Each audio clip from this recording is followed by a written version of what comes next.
inform you on how to take good care of yourself, your health, tell you where you can actually get soft-handed management and bring you seasoned personnel for our discussions on the program. Welcome to the world of health management. On behalf of everyone, it's a good day. And today we'll be looking at a particular health challenge that is still in life and it's so silent.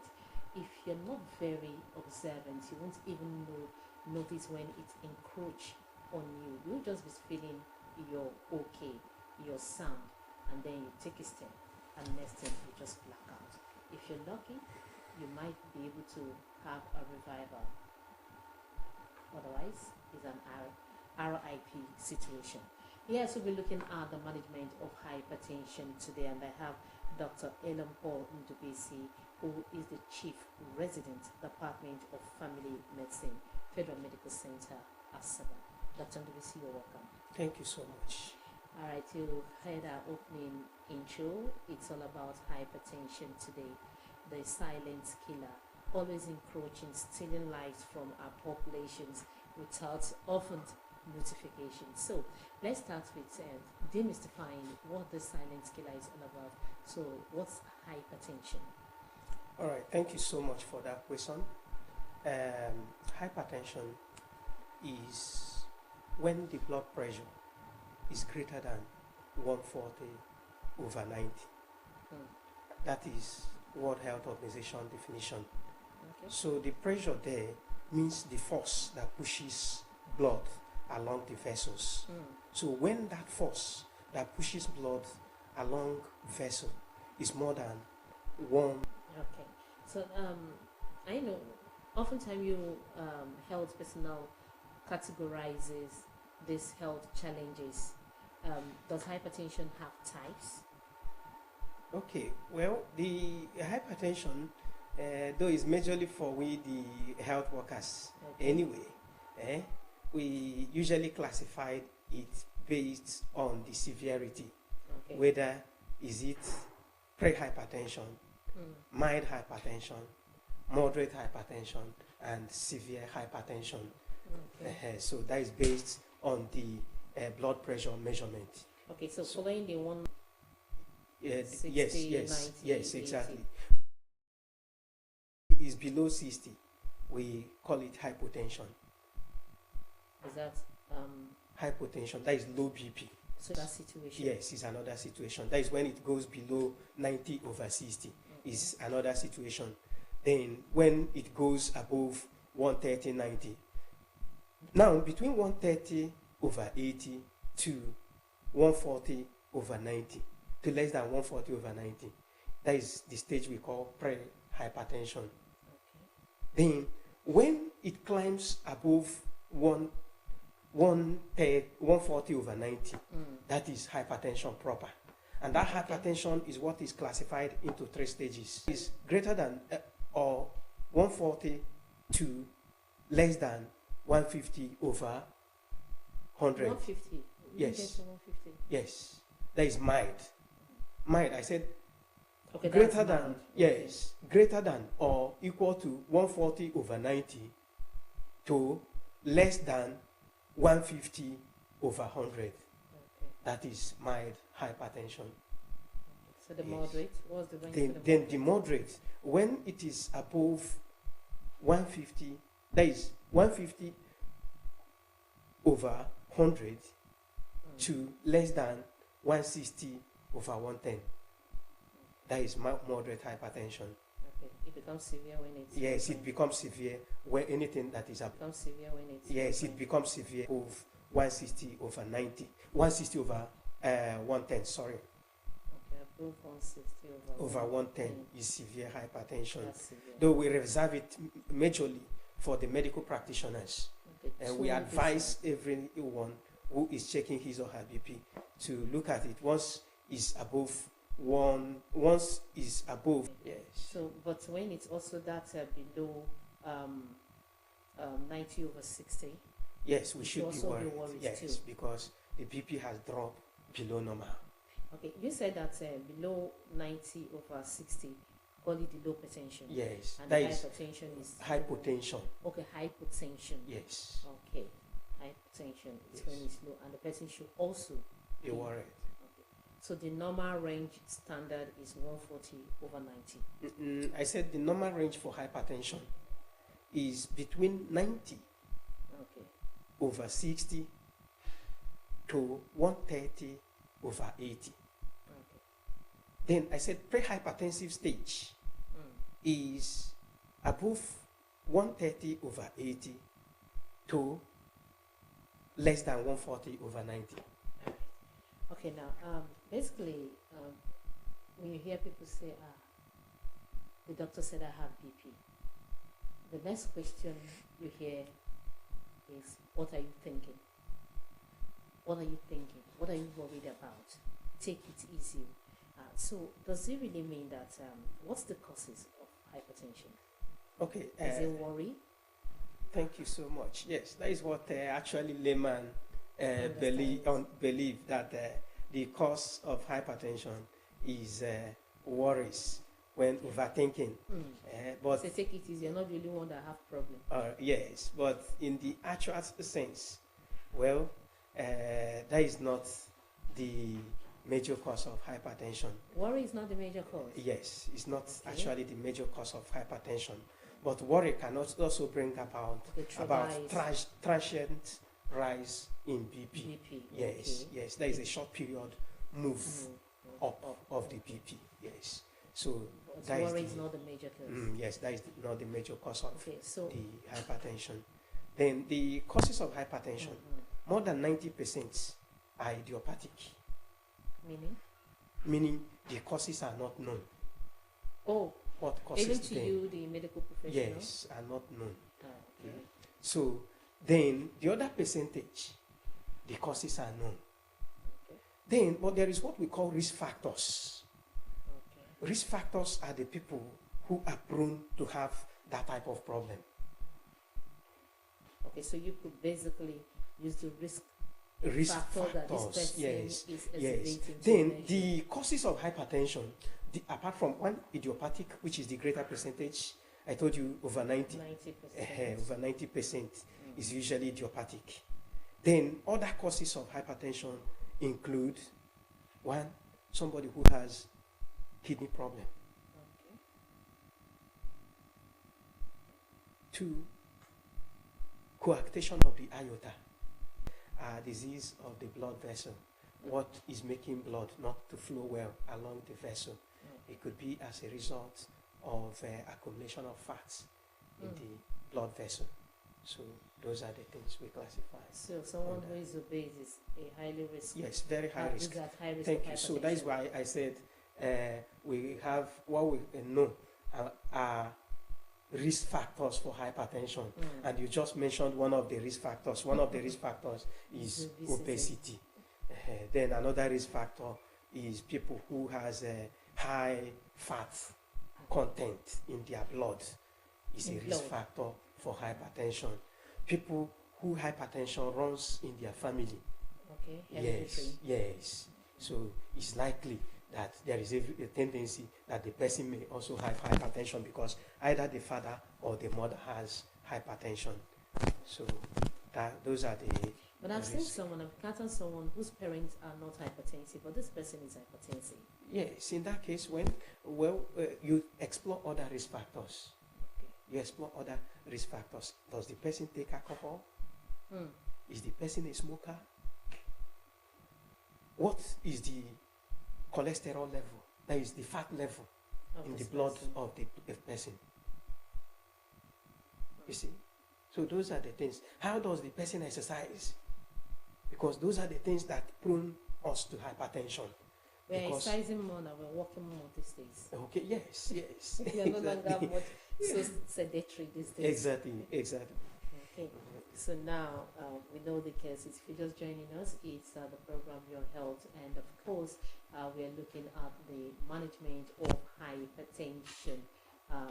Today we have Dr. Adam Paul Ndubisi, who is the Chief Resident, Department of Family Medicine, Federal Medical Center here in Asaba. And of course, we've already looked at the definition of hypertension, and the close range that indicates you become hypertensive. We look at 140 over 90 as check it, you're there. But if it's also below 90 over 60, you're getting that. You're also at a risk because it's now on the low side. You also have to have a check on that. We've also looked at the types. We have the mild, the moderate, and the severe hypertension.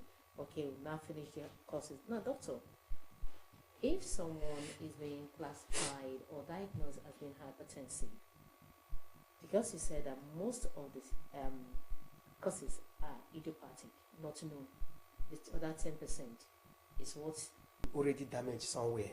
oh Yes.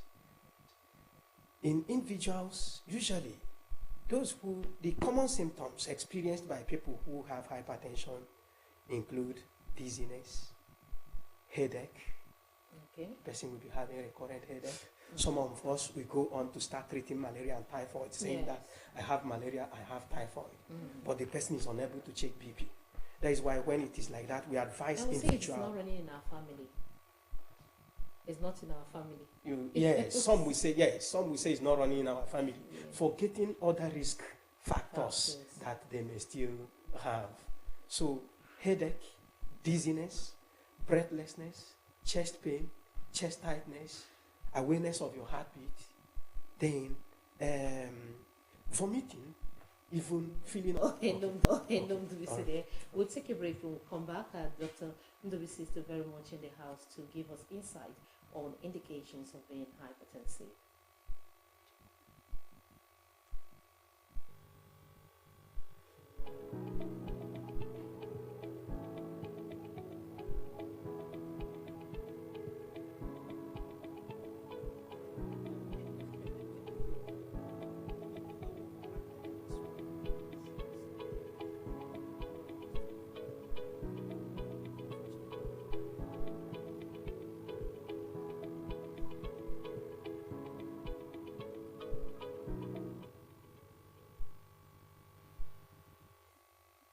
Welcome back to the program Your Health, and today we're looking at the management of hypertension. We've already looked at the definition, we looked at the causes, Then you have tried, you said you want to deworm yourself.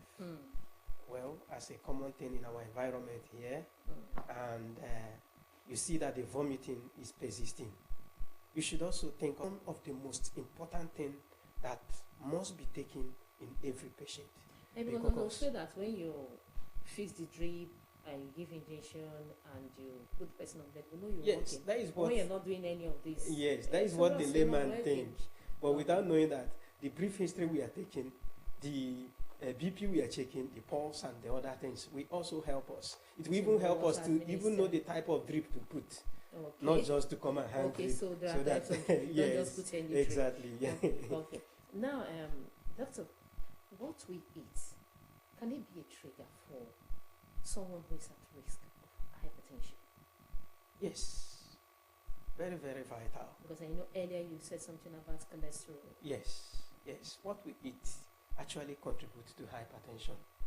And that is why in the management of hypertension, we have pharmacological management, that is medical management, and non-medical management. In the non-medical management, we started talking about lifestyle changes. And that lifestyle changes, that is where what we eat come in. Some of us, we take excessive alcohol, finish more than 2 crates per day, especially in a competition. Some may come and tell you, can you finish 3 crates in one day? And you will say, yes, I will finish it. And the person will finish it without knowing that it's damaging the person's system. So what we eat contributes to hypertension. Most of all those things are high-fat diets,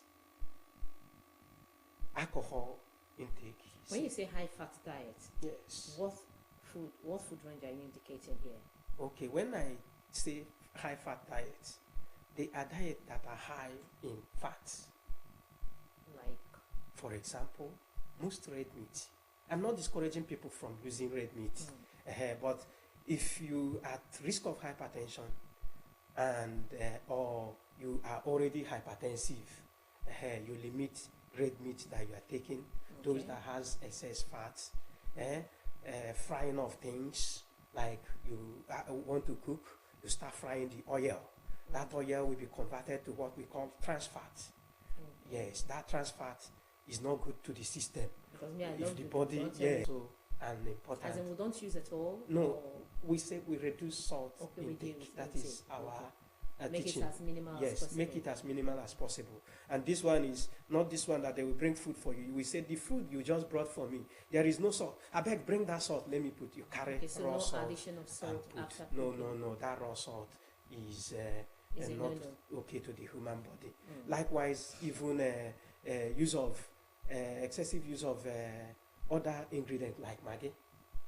When As you use bouillon it, cubes, yes, we seasonings. are classify them as part of salt. We shouldn't use at all. Or No, we just reduce, be minimal. yes, We we- reduce. yes, we So reduce. moderation is the key word. Exactly, Reduce consumption exactly, now. yes. So even if this person must take alcohol, or is does the person have to eliminate alcohol from their food chain totally? Well, I won't say eliminate alcohol.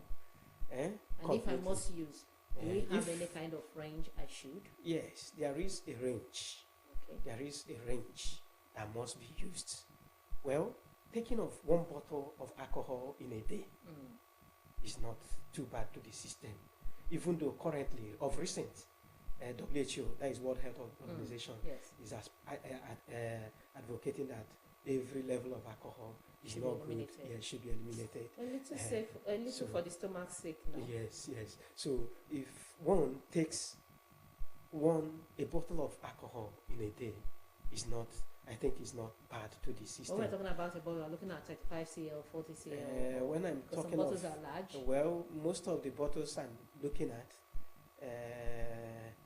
is those, though WHO classification, they classified it based on unit. Okay. But I don't want to use that unit because if I use unit, almost everybody will be confused. Takes star, Beer. yes, beer. So the 600 cl Mil. is okay. It's okay, 60 Yes, cl. to the yes, Okay, okay, so- to the body. Some say that 2 bottles for men are still containable. That is 260 cl for male are still containable. Then for females, 160 cl are still okay. Okay, so doctor hasn't granted you. If you must do alcohol and you're hypertensive, just know that 60 cl is your range. If you're male, you can go for 2, or a woman, okay, let's take at 1. All right, doctor, we already know that hypertension can be hereditary, and sometimes it's not. So when it's not hereditary, you look at other symptoms for indication. All right, now the complications of hypertension. Now, before we go, time is no longer plenty. Okay. Complication and then general outcomes. Okay. Complication of hypertension are multifactorial. That is, it affects almost every organ in the body, and that is why we advise people that hypertension is a silent killer. As an adult that is above 40 years, it is very vital that you check your blood pressure at least twice in a year, every 6 months. Okay, that You is go- if you're not hypertensive. Yes, if you are not hypertensive, you check your blood pressure 2 times every 6 months. Reason being that hypertension is a silent killer. Before you will know that you have hypertension is when those organs in the body are Begin to affected. Yes. Then If you are the heart hypertensive- can be affected, it will lead, in the heart, it can lead to heart attack. At a point, it will say, no, I'm weak to perform this action. And the heart fails. Stops. Yeah. Not that it will stop completely. When it stops completely, that is the, but then what it is pumping will no more be adequate to the body because the muscle in the heart has muscle. The muscle in the heart are already weak. It's no longer pumping very well to meet up the body circulation. So that is what we call a heart failure. Eh? So if it goes to the brain with that high force that the blood is pumping, blood vessel may rupture, and that is what leads to stroke. Some of us will say this person had attack from the village, when it is not attack from the Village people. Yes, possibly maybe somebody you've quarreled over time. You start thinking that person is your enemy without knowing that that person don't even know anything. So Those are the major Yes, complications yes. of There are hypertension. many complications of hypertension. Okay. Eh?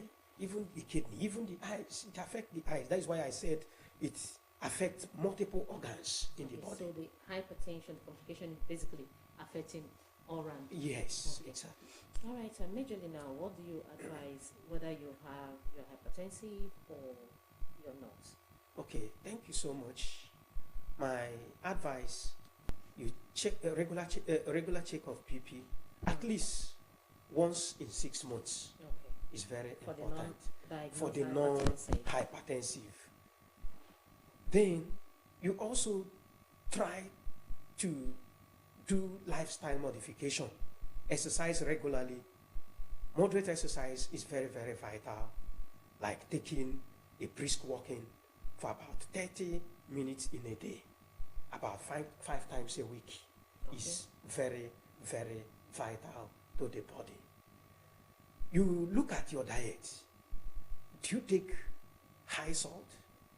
Are you the type that tells them, bring extra salt, let me add to my food? Do you take like fatty meal? You reduce them because you don't want to have hypertension. If you're taking alcohol, no, today I am no longer taking 6 up to a crate of beer in a day. I want to reduce the quantity I take. Or you can even make a decision, I want to stop. And just drink water. Yes, I just drink water. Okay. Yes. So then those are the things that can help. Then for those who are already hypertensive, regular checkup is very important. Doctors who advise you to come for your checkup, if you come for your appointment, they will give you extra appointment of like 1 week, 2 weeks, 1 month, depending on what is going on. They are not foolish. It helps them to adjust the person's drug. So going to the chemist or patent medicine dealers to get drug is not, I don't advise for that. All right, thank you so much, Dr. Elumpo Ndubisi, Chief Resident, Department of Family Medicine, Federal Medical Center here in Asaba. So if you're hypertensive, please visit the hospital regularly and do your check. Don't just go prescribing drugs for yourself. And if you're not hypertensive yet, check your BP. Measurement is very, very important. Until we meet again, we say thank you so much, Doctor, for coming and enlightening us today. Thank you. Our big thanks to the Nigerian Medical Association Asaba Zone. On behalf of everyone, my name is